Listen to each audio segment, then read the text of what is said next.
হয় জোহাৰ আজি আমি দেখিবলৈ পাইছো চিৰাং জিলাৰ ৰাণীখাতা যেটো ফৰেষ্ট অফিসত যেটো ঘটনা হল এটো যোৱাকালি আদিবাসী মহিলাসকলক যেনে ধৰণৰ মহিলা ফৰেষ্ট গাৰ্ড নোহোৱাকে 30ৰ পৰা 40-50 জন মহিলাক ৰাণীখাতা ফৰেষ্ট ৰেঞ্জত আনি ৰাখিছিল। তাৰপিছত আমি শুনিবলৈ পাইছো যে আদিবাসী মহিলাৰ ওপৰত বৰ্বৰতা লাঠি চালনা কৰিছে, মাৰপিট কৰিছে। ইয়াৰ কাৰণে সদৌ অসম আদিবাসী ছাত্ৰ সন্থাই আমি বিটিসি চৰকাৰ আৰু অসম গভৰ্ণৰক আৰু প্ৰধানমন্ত্ৰীক আমি এটোই আহ্বান কৰিম যে সদৌ অসম আদিবাসী ছাত্ৰ সন্থাই বাৰম্বাৰ বিটিসি অঞ্চলত থকা 1996ৰ পৰাই যি আদিবাসীসকলৰ ঘৰ দুৱাৰ জ্বলাই দিয়া হৈছিল এই মানুহসকলক মাটি পট্টা দিব লাগে বুলি আমি আহ্বান কৰিছিলো।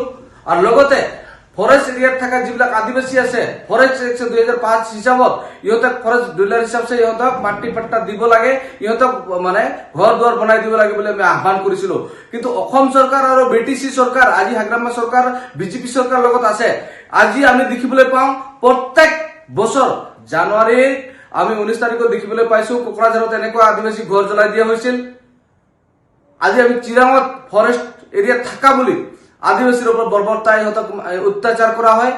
আৰু এই আদিবাসীসকলক ব্ৰিটিছৰ পৰা খেদাৰ যি ষড়যন্ত্ৰ যি বিটিসি চৰকাৰ আৰু অসম চৰকাৰ আমি হুকিয়াই দিছো, যদি এনেকুৱা ধৰণৰ আমাৰ ওপৰত অত্যাচাৰ কৰে।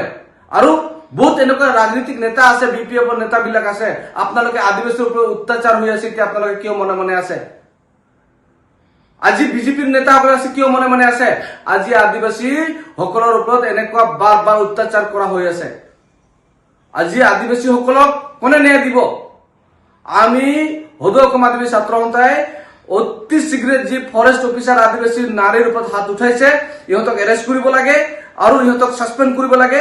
আৰু সদৌ অসম আদিবাসী ছাত্ৰ দাবী কৰিছে অসম পুলিচে বা অসম প্ৰশাসনে অতি শীঘ্ৰে পদক্ষেপ লওক। আজি আমি সদৌ অসম আদিবাসী ছাত্ৰ সন্থাই গোটেই অসম বা ৰাজ্য যদি আন্দোলন কৰিবৰ কাৰণে আমি বাধ্য হ'ম।